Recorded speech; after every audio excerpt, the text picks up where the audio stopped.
서로 축복하겠습니다. 성령과 함께 동행합시다. 희락의 열매 풍성하게 맺읍시다. 할렐루야. 오늘은 2019년 맥주 감사 주일입니다. 주보 칼럼에도 설명해 뒀는데요. 신명기 16장 말씀을 보면 맥주절을 77절이라고도 부릅니다. 그 이유는 이제 이 날이 첫 수확한 보릿단을 하나님께 바쳤던 초실절로부터 이제 시작해서 7주간을 지난 그 이튿날, 그러니까 제 50일째 되는 날을 가리키기 때문입니다. 이때는 이스라엘에서 보리 추수가 이제 거의 끝나고요. 새롭게 밀 추수를 시작하게 되는 때입니다. 따라서 맥주절의 의미는 농사를 지어 생계를 이어가던 그 시절에 첫 수확을 거둘 수 있도록 도우신 하나님께 적극적으로 감사하는 절기구나 하는 걸 알 수 있습니다. 마침 이 시기가 오늘처럼 한 해의 이렇게 절반에 위치하고 있습니다. 그래서 교회들이 이 절기를 지난 반년 동안 우리 모두를 여기까지 인도해 주신 하나님께 감사하는 절기로 삼고요. 그런 의미를 담아 하나님께 예배하게 된 것, 그것이 맥주 감사 주일입니다. 이렇게 의미심장한 날에 우리 교회는 또 2층으로 대배실을 옮겨 이곳에서 첫 주일 예배를 드리게 되었습니다. 이 모두가 하나님의 은혜임을 고백합니다. 아울러 모든 감사와 영광 우리 하나님께 큰 박수로 돌려드릴까요? 감사합니다. 아직 공사가 미진한 곳들이 남아있지만 7월 중에는 모든 것이 다 마무리되리라 생각합니다. 식당도 아무튼 지금 지하에 내리려고 하니까요. 이제 이번 주부터 본격적으로 공사를 하게 될 겁니다. 그러니까 오늘은 그래도 한층 올라와서 쉬셨다가 올라가니까 조금 덜 올라가는 거죠. 그러니까 올라가면서 뭐야 또 올라가라고 그래? 그러지 마시고 쉬었다가 간다 생각하고 올라가셔서 오늘 맛있는 추어탕 또 기쁘게 드시기 바랍니다. 끝까지 공사가 마무리될 수 있도록 기도해 주시고 또 교회에 변화가 생긴 만큼 저와 여러분 모두가 지금까지도 그랬지만 주님의 몸된 교회를 이제보다 더 뜨겁게 사랑하는, 특별히 우리 청소년들도 함께 예배하는데 우리 청소년 친구들도 그런 마음으로 우리 교회를 섬겨주게 되기를 주님의 이름으로 축복합니다. 이렇게 귀하고 복된 주일인 오늘은 성령과 함께 4번째 시간이고요. 성령의 열매 3번째 시간입니다. 오늘은 화평의 열매라는 제목으로 하나님의 말씀을 전하도록 하겠습니다. 본문 22절 말씀 눈여겨보십시오. 오직 성령의 열매는 사랑과 희락과 화평과 그랬습니다. 여기에 오늘 우리가 함께 생각하고 함께 열매로 맺어야 할 화평의 열매가 언급되고 있습니다. 우리말 성경에서 화평으로 번역된 헬라어는 에이레네라는 단어인데요. 히브리어 성경으로 보면 이 단어는 여러분이 잘 아는 샬롬이라는 단어를 가리킵니다. 이것은 십자가 위에서 중보자이신 예수 그리스도께서 이루신 화해로 말미암아 얻게 된 평화, 즉 영적인 평화를 가리키는 것입니다. 이 평화는 1차적으로 죄의 문제를 해결하고 내면적으로 얻은 이 양심의 평화인데요. 거기서 그치는 것이 아니라 이웃과의 관계 속에서 생긴 적개심과 시기심 등등을 해소하는 하나님의 은사요, 동시에 성령의 열매입니다. 바로 여기에 우리가 맺어야 할 화평의 열매가 어떤 성격의 열매인지 알 수 있는 단서들이 있습니다. 첫 번째로 우리가 맺어야 할 화평의 열매는 하나님과의 관계 속에서 맺어야 합니다. 이것을 증거하는 말씀 한 곳 찾아볼까요? 로마서 5장 1절부터 4절 말씀입니다. 신약 244쪽. 멀지 않지요?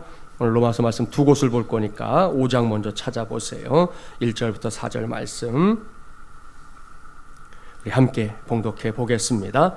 그러므로 우리가 믿음으로 의롭다 하심을 받았으니 우리 주 예수 그리스도로 말미암아 하나님과 화평을 누리자. 또한 그로 말미암아 우리가 믿음으로 서 있는 이 은혜에 들어감을 얻었으며 하나님의 영광을 바라고 즐거워하느니라. 다만 이뿐 아니라 우리가 환난 중에도 즐거워하나니 이는 환난은 인내를, 인내는 연단을, 연단은 소망을 이루는 줄 알미로다. 아멘. 할렐루야. 오늘은 먼저 이 말씀을 꼭 기억하기 바랍니다.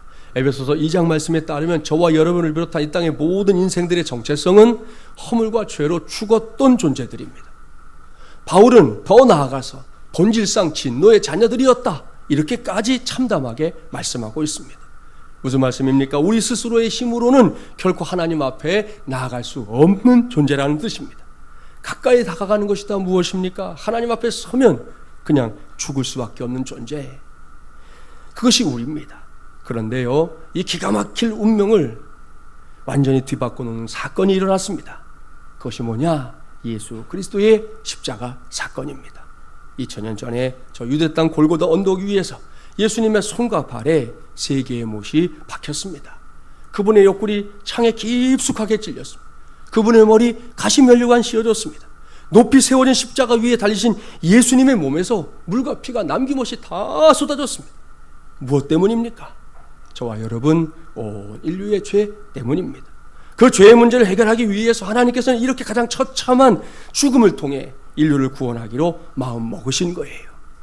이 놀라운 십자가 사건은 하나님의 공의와 사랑이 서로 충돌하는 현장입니다.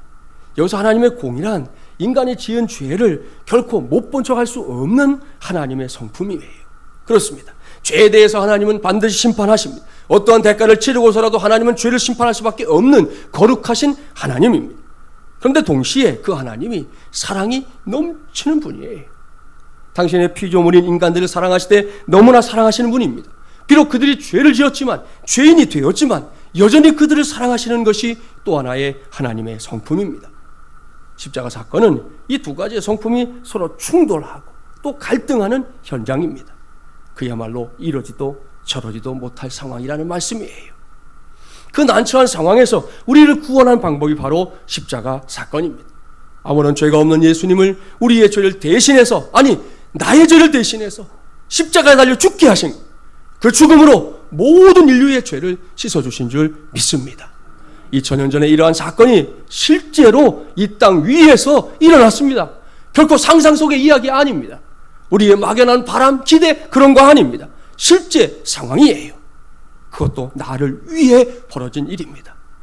그렇기 때문에 그 후로는 누구나 그렇습니다.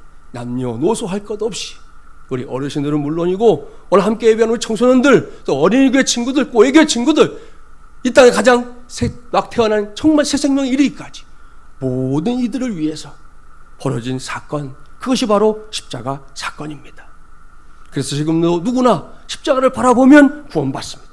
그 방법은 이것입니다. 먼저 내 자신이 하나님과의 관계를 단절시켰던 죄인이라는 사실을 철저하게 인정하는 거예요.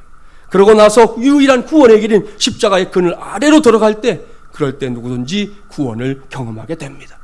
십자가 위에서 벌어진 일, 나 때문에 생긴 일로 확실하게 믿고 받아들이고 인정하고 거기에 무릎을 꿇는 사람, 그 사람에게 하나님은 구원이라는 위대한 사건을 경험하게 하십니다. 이것이 십자가의 복음입니다. 그래서 십자가의 구원을 가장 간략하게 설명하면 이것이에요. 이게 십자가입니다. 복잡하지 않습니다. 어렵지 않습니다. 땅의 모든 것을 필요하고 눈을 들어 십자가를 바라보는 것입니다. 그 시선 가운데 하나님께서 이루신 구원의 사건을 나를 위한 사건으로 100% 인정하는 거예요. 이게 구원입니다. 물론 예수 그리스도의 십자가 사건은 무려 2000년 전의 사건이에요. 그래서 아무리 생각해봐도 그게 나와 별 관계가 없어 보일 때가 있어요. 그런데 이상한 것은요, 지금도 그 십자가 사건을 나의 사건으로 받아들이면 바로 거기서 구원이라는 사건이 일어난다는 사실입니다.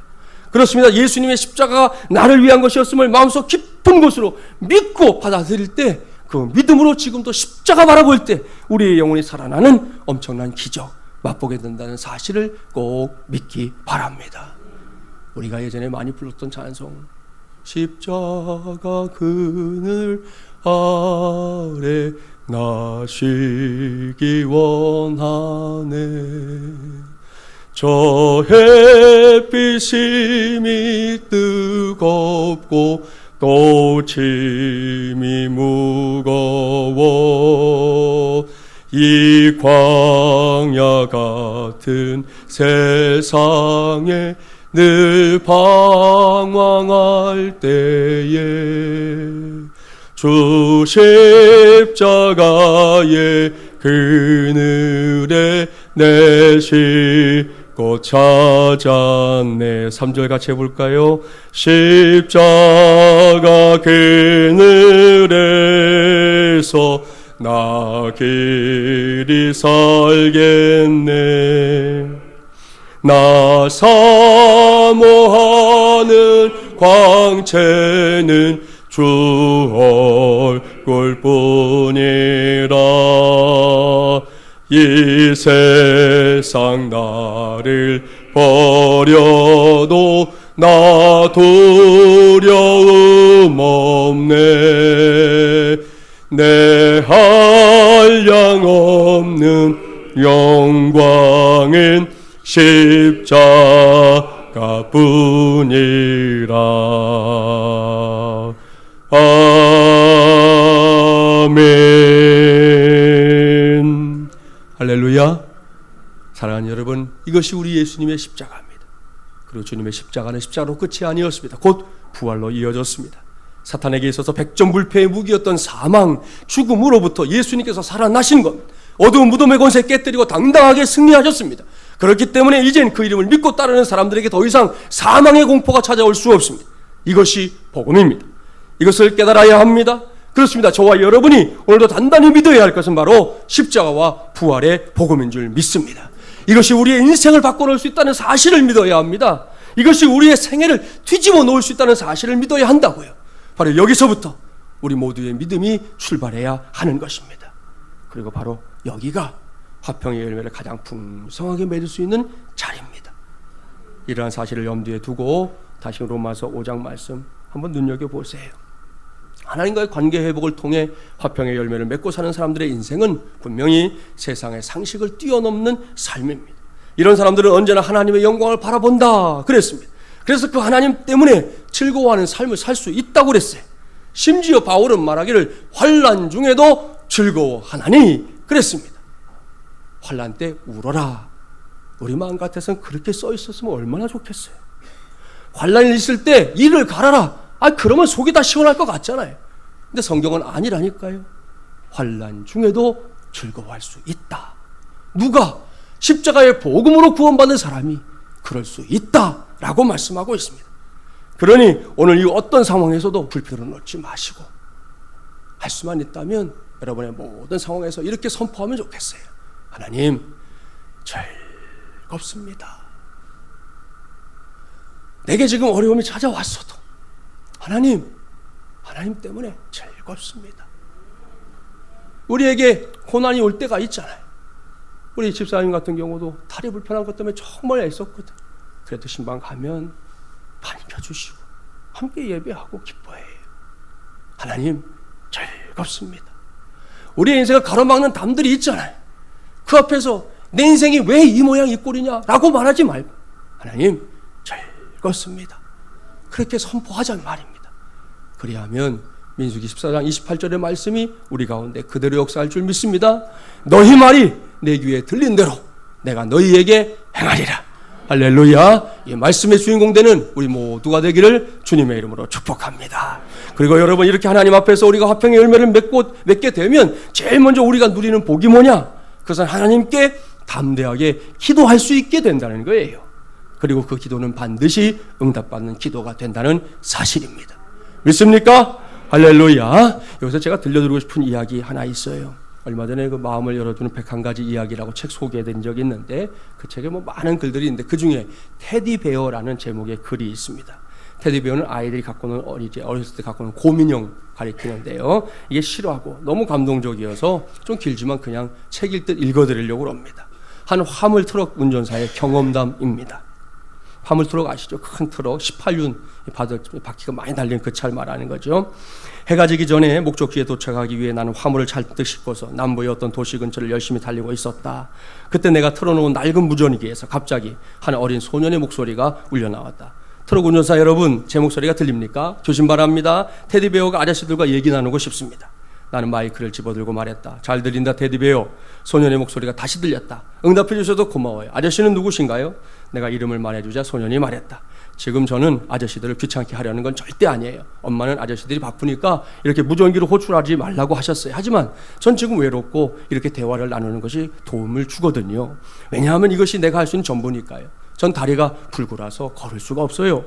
내가 다시 끼어들어 소년에게 마이크를 놓지 말라고 말했다. 그리고 원하는 만큼 오랫동안 얘기를 나눠주겠다고 말했다. 소년이 말했다. 이것은 사실 제 아빠가 사용하던 무전기예요. 하지만 지금은 제 것이 되었어요. 그리고 엄마와 제가 사용하고 있어요. 아빠가 돌아가셨거든요. 아빠는 한 달 전에 사고를 당하셨어요.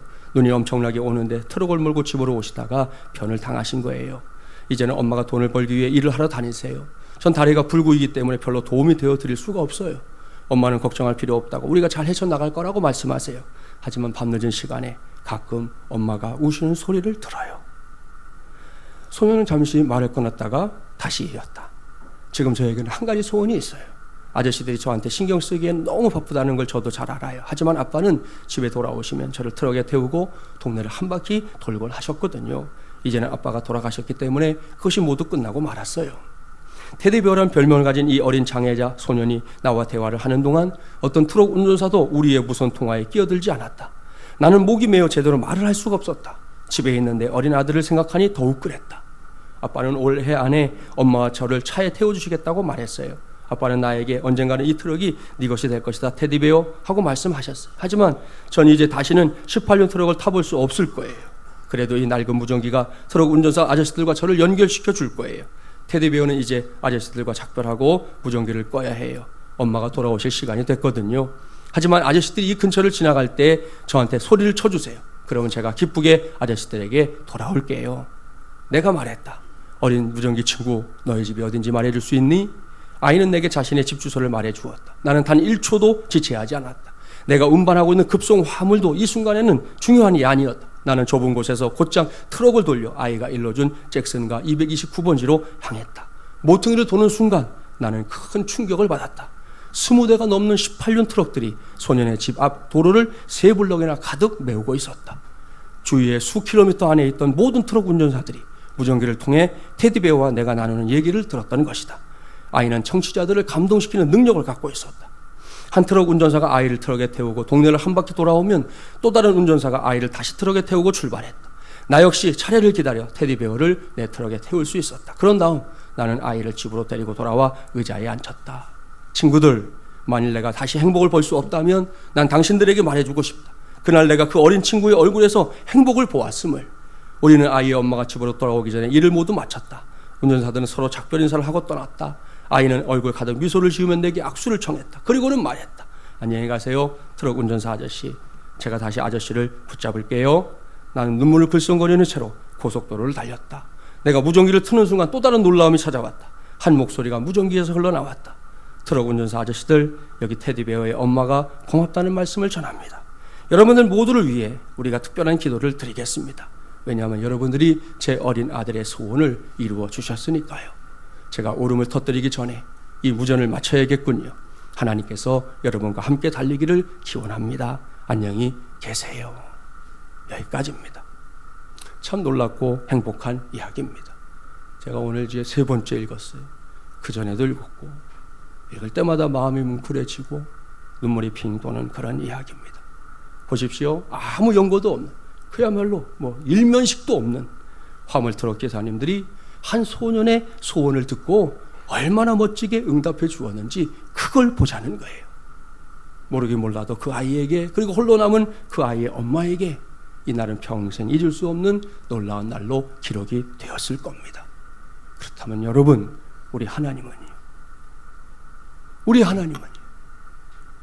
오늘도 우리가 예배하고 있는 우리 하나님은요? 두말할 게 없습니다. 언제나 어디서나 하나님에게는 아무런 문제가 없어요. 하나님은 늘 우리의 기도를 들을 준비가 되어 있는 분이기 때문입니다. 옳습니다. 하나님은 우리를 향해 늘 귀를 기울이고 있습니다. 하나님은 우리의 기도가 하나님의 보좌에 상달되는 걸 매우 좋아하십니다. 그 기도의 내용에 관계없이, 그 기도 제목의 경중과 관계없이, 때로는 매우 철부지 같은 기도라고 할지라도 하나님은 아주 세밀하게 귀를 기울여 주십니다. 그렇게 들어 주십니다. 옛날에도 그랬고 지금도 그러하고 앞으로도 그러할 것이라고 믿습니다. 문제는 우리 편에 있어요. 분명히 기도해야 하는데, 누가 봐도 기도에 힘써야 할 사람인데 기도하지 않는 것이 문제입니다. 마지못해서 떠밀려서 기도를 하긴 하는데 기도를 소홀히 여기는 것이 문제예요. 또한 기도를 수많은 방법들 중에 그저 작은 하나의 가능성으로 생각하고 있는 그것이 문제입니다. 이 정도는 성경이 말씀하는 기도 용사의 모습이 아니에요. 그렇기 때문에 이렇게 해서는 안 되는 것이죠. 사랑하는 마지못이란 가족 여러분, 비록 폭염이 찾아온 여름이지만 이 시간에 하나님 앞에서 화평의 열매를 맺고자 하는 저와 여러분은 분명히 다른 선택을 할 수 있기를 바랍니다. 이 시간은 물론이고 새벽에도 밤에도 여러분도 각자 형편과 처지에 따라서 시간을 좀 정해놓고 힘써 부르짖어 기도하십시오. 주님만 바라보며 기도하십시오. 온 마음을 다해 온 영혼을 다해 기도하십시오. 하나님께서 반드시 들으십니다. 나의 기도 들으시고요, 우리의 기도 들으십니다. 그리고 들으시면 하나님은 움직이십니다. 우리가 드린 기도에 응답해 주기 위해 반드시 움직이실 줄 믿습니다. 그러니 하나님께 집중하며 기도하는 마중물리하는 가족들 꼭 되십시오. 그래서 우리의 눈앞에 펼쳐져 있는 우리의 이 인생길 힘써 달려가면서 화평의 열매는 물론이고 풍성한 기도의 응답까지 받고 누리는, 그래서 믿음의 참 맛을 체험하는 우리 모두가 되기를 주님의 이름으로 축복합니다. 두 번째로 우리가 맺어야 할 화평의 열매는 이제 나 아닌 다른 사람들과의 관계 속에서 맺어야 합니다. 펼쳐놓으신 로마서 12장 가볼까요? 신약 256쪽 12장 17절 18절 두 절 말씀 함께 봉독해 보겠습니다. 아무에게도 악을 악으로 갚지 말고 모든 사람 앞에서 선한 일을 도모하라. 할 수 있거든 너희로서는 모든 사람과 더불어 화목하라. 아멘. 이것이 저와 여러분이 이 사람들과의 관계 속에서 화평의 열매를 맺어야 할 이유입니다. 무엇보다도 하나님께서 그걸 원하시는 거예요. 심지어 뭐라고 하십니까? 모든 사람과 더불어 화평을 이루라 그랬어요. 솔직히 말하면 힘들어요. 부담스러워요. 될 것 같지가 않아요. 내가 살고 있는 삶의 자리가 그래요. 분명히 그게 사실인데요, 이것은 하나님께서 태초부터 갖고 있는 생각이라는 걸 기억해야 합니다. 하나님과 사람들이 서로 사랑을 주고받으며 사는 세상, 또한 사람과 사람이 함께 어우러져서 세워주고 사랑해주고 위해주는 그런 세상 말입니다. 이것이 하나님이 꿈꿨던 세상입니다. 그러나 범죄한 인간은 하나님과 관계만이 아니라 사람과 사람 사이에서도 서로를 미워하고 시기하고 분쟁하게 만들고 말았습니다. 태초의 시간으로 돌아가 볼까요? 에덴 동산에서 쫓겨나게 된 아담과 하와, 상대방이 잘못한 것이라고, 그래서 이 모양 이 꼴 됐다고 상대방에게 책임을 전가했습니다. 이것은 뭐 제 자신을 놓고 봐도 참으로 부끄러운 모습 중에 하나가 아닌가 생각합니다. 그뿐이 아니죠. 형인 가인이 동생인 아벨을 시기해서 죽였던 사건 아시죠? 그래도 명색이 형제인데 형제가 다른 형제를 돌로 쳐서 죽이다니요. 기가 막힐 노릇입니다. 보십시오. 세상이 시작된 지 얼마 되지 않은 그때부터 2019년 지금까지 오늘에 이르기까지 사람과 사람 사이에서 이 다툼이란 놈은 쉰 적이 없어요. 좀 휴가도 좀 가고 그러면 좋겠는데, 이 다툼이란 놈은 휴가도 안 가. 지금까지 쉰 적이 없어요. 그런데도 하나님은 이러한 세상에서 살고 있는 우리가 할 수 있는 한 모든 사람들과의 관계 속에서 화평의 열매를 맺도록 힘써야 한다, 이렇게 말씀하고 있습니다. 그게 하나님의 뜻이라는 거예요. 그렇다면 어떻게 해야 우리가 사람과 사람 사이에서 화평의 열매 맺을 수 있을까요? 앞에 소개된 두 경우에서 그 답을 찾아봅니다. 먼저 아담과 하와의 경우를 볼까요? 이 두 사람에게 필요했던 게 뭘까요? 복잡하지 않습니다. 나보다 남을 더 낮게 여기는 태도, 바로 그거면 되는 거죠. 나 아닌 다른 사람들에게서 그의 장점을 보고 존중하려고 하는 태도 말입니다. 이렇게만 할 수 있다면 우리는 분명코 화평의 열매 맺을 수 있습니다. 여기서 뭐 다른 거 생각하기 전에 우리의 주님이신 예수님 떠올리면 돼요. 예수님이 어떻게 사셨는지 아시죠? 예수님은 끝까지 자신보다 다른 사람들을 생각하셨습니다. 생각만 했나요? 아니요. 행동하셨습니다. 마지막 아시죠? 십자가에 달려 죽으실 때도 당신이 고통스러움에도 불구하고 하나님, 저들을 용서해 주세요. 자기가 하는 것을 알지 못하지 않습니까? 기도했던 분이 우리 예수님이에요. 여러분, 우리가 마중물 예람교회잖아요. 예수님의 사람이 되어보겠다고 그런 포부를 가지고 갖다 붙인 이름이잖아요. 그런 우리 그러한 예수님을 조금이라도 닮아야 되지 않겠습니까? 그것이 꼭 우리의 신앙적인 삶이 되기를 바랍니다. 그렇게 나 아닌 다른 사람을 먼저 생각하고 아끼고 배려하는 진심, 그 진심은 그 사람을 돋보이게 할 뿐만 아니라 인생 속에서도 성공의 길을 열어줄 줄 믿습니다. 다음으로 화평의 열매를 맺기 위해서 들여다봐야 할 사건은 가인과 아벨 사건입니다. 여기서 제일 문제가 되는 것은 이게 비교식이거든요. 사람은 누구나 그저 자기가 갖고 있는 거, 자기가 누리고 있는 것에 만족하면 행복해져요. 그런데 상대방과 나를 이제 비교하기 시작하면 그때부터 마음이 불편해지고 입에서는 불평이 쏟아지게 됩니다. 그게 사람이에요. 가인은 아벨과 자신을 자꾸 비교했어요. 하나님께서 자신의 제사는 받아주지 않으시고 아벨의 제사는 받아주는 그게 싫었던 거죠. 그럴 때 하나님께 그런 문제를 묻고 어떻게 하면 해답을 찾을 수 있을까요? 했으면 얼마나 좋았겠어요. 그런데 그렇게 하지 않고 매사 가인은 자기 동생 아벨과 자신을 비교하면서 결국 그 감정이 쌓여서 폭발해서 자기의 동생을 쳐 죽이는 최초의 살인자가 되고 말았습니다. 이러한 비교의식은 오늘날에도 매우 큰 문제가 되고 있습니다. 교만하다, 열등감, 이게 반대의 단어인 것 같지만 아닙니다.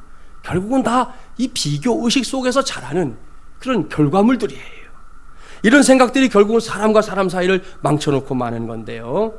감자탕 교회로 알려져 있는 서울 광염교회 심우하신 조현산 목사님, 이 목사님에게 딸 둘, 아들이 하나 있다고 그래요. 그런데 이 자녀들이 이제 결혼할 쯤이 돼가니까 조 목사님 안에 간절한 소망이 생기더라는 거예요. 그게 뭐냐? 열등감 없는 사위, 열등감 없는 며느리를 보았으면 하는 마음이 생기더라는 거예요. 왜요?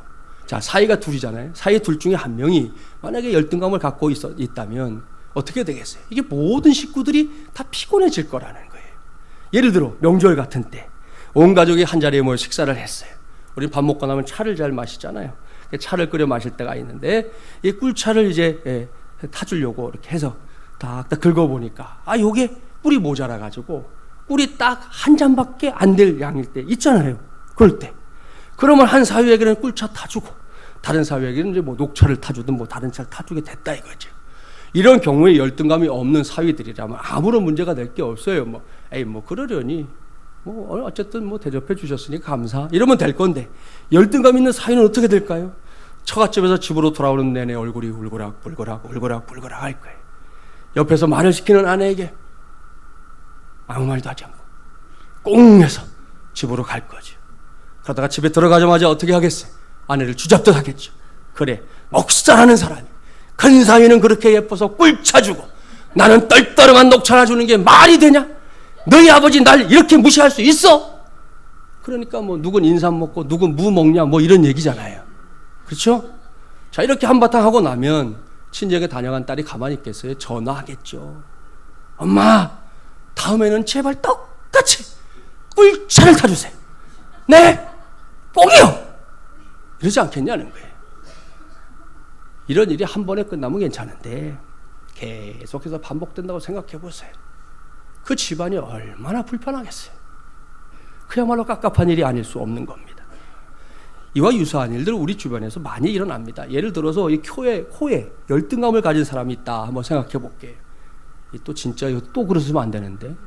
예? 자, 그와 전혀 상관없는 제3자에게 얘기하는 거예요. 누가? 당신 참 코 잘생겼습니다. 이 사람한테 얘기했어요. 근데 상처는 이 사람이 받는 거예요. 왜 코 얘기를 했냐 이게. 살면서는 코 얘기 안 해 그럼? 사람 얼굴 얘기했는데 코 빼고 얘기할까요? 어떻게 할 거예요 도대체? 그런 얘기가 들을 때마다 상처를 받는단 말이죠. 자기에게 직접 얘기한 게 아닌데도. 이런 것들 주의해야 합니다. 그래야 나와 다른 사람들과의 관계 속에서 화평의 열매를 맺을 수 있는 거예요. 간곡하게 당부합니다. 우리 청소년들 특별히 자꾸 건들려고 하지 마. 니네는 그냥 이뻐, 멋있어. 손대지 않아도 이쁠 시기야. 굳이 손댈 이유가 없는 시기라고. 복인 줄 알아 이 친구들. 예? 나도 너희들만한 때가 있었잖아. 우리 장로님들, 우리 권사님들 다 마찬가지야. 지금 너희 분 자체로 멋지고 예뻐요. 그러니까 그냥 내 모습 그대로를 인정하라는 거예요. 내 모습 그대로를 사랑하라는 거예요. 저와 여러분을 있는 모습 그대로 사랑해 주는 분이 이미 있잖아요. 우리 하나님이 그렇게 우리를 사랑하시는 줄 믿습니다.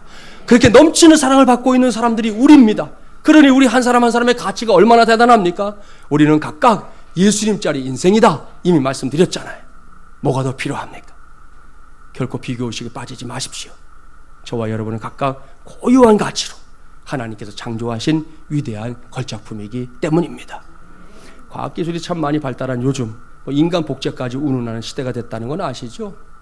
그러나 아무리 인간의 과학기술이 대단한 진보를 이루어도 인간 복제는 불완전할 수밖에 없다. 저는 그렇게 생각해요. 아무튼 이런 시대를 살다 보니까 재미있는 이야기들도 있어요. 어떤 복제교의 교주, 과학자가 하나님에게 어느 날 도전을 했다는 거예요. 나도 이제는 인간을 만들 수 있다. 그의 호언장담을 들은 하나님이 말씀하셨습니다. 그래? 그러면 내가 아담을 만들었을 때처럼 너도 한번 인간을 만들어 보거라. 이 사람이 의기양양한 표정으로 그렇게 하죠? 대답한 후에 자신만만하게 흙을 딱 집어들었습니다. 그때 하나님이 갑자기 말씀하셨다는 거예요. 잠깐. 야, 내 흙 가지고 만들지 말고 네 흙 가지고 만들어. 그랬다는 거예요. 네? 이 흙은 하나님의 흙이니까 건들지 말라 이거예요. 이 말을 듣고 복적의 교주는 아무것도 할 수 없었다 그럽니다. 유머긴 하지만 동시에 분명한 인간의 한계를 말해줍니다. 누가 뭐라 해도 우리 모두는 하나님의 작품이에요. 그것도 걸작품인 줄 믿습니다. 옆에 계신 분 보면서 놀라면서 축복하겠습니다. 당신은 걸작품 인생입니다. 별로 안 놀라시네. 걸작을 보고도 놀랄 줄 몰라요? 네? 걸작품이에요, 걸작품. 여러분, 우리 그거 잊지 맙시다. 그러면 우리는 모든 비교의식을 뛰어넘을 수 있습니다. 간곡하게 당부합니다. 다른 것에 괜히 마음 뺏기지 말고 지금 내가 가장 잘하는 것에 마음을 집중하고 살아보세요. 그리고 나 아닌 다른 사람들의 장점도 좀 크게 생각해 주십시오. 나를 통해 하나님이 역사하시듯 저 사람을 통해서도 이 사람을 통해서도 하나님은 역사하신단 말이에요. 그걸 알고 살면 우리는 얼마든지 보다 많은 사람들과 화평의 열매 맺으며 살 수 있습니다. 또한 그 열매 때문에 우리가 사는 세상이 지금보다 더 행복한 세상 될 줄 믿습니다. 여기까지 오늘 저는 여러분과 함께 화평의 열매에 관한 말씀 나누었습니다. 사랑의 열매, 희락의 열매에 이어 세 번째로 맺어야 할 성령의 열매가 바로 화평의 열매입니다. 먼저 하나님과의 관계 속에서 풍성하고 확실한 화평의 열매 맺는 우리 모두가 되기를 바랍니다. 또한 사람과 사람 사이에서도 그 열매는 꼭 필요해요. 감사한 것은 2주 동안 이렇게 공사 진행하면서 우리 마주물이랑 가족들이 그런 모습들을 쭉 보여준 것이에요.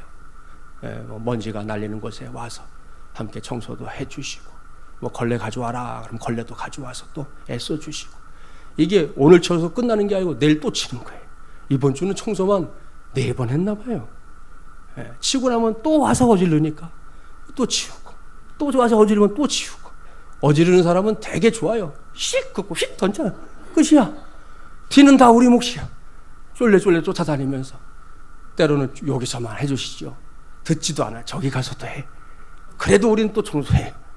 가고 있으면 또 어떤 분들은 새참 사가지고 오시기도 하고, 진이 만들어 오신 분도 있어요. 그날 새참 먹은 날은 저녁을 못 먹었어요. 새참 때문에.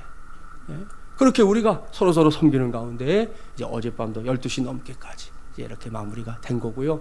아직 남아있지만 이번 기회를 통해서 우리 안에 그런 열매가 있구나 확인할 수 있어서 오늘 설교하기가 훨씬 좋았습니다. 우리가 그러한 열매를 이제 이 주변에 있는 사람들과도 더 많이 맺어야 하지 않겠습니까?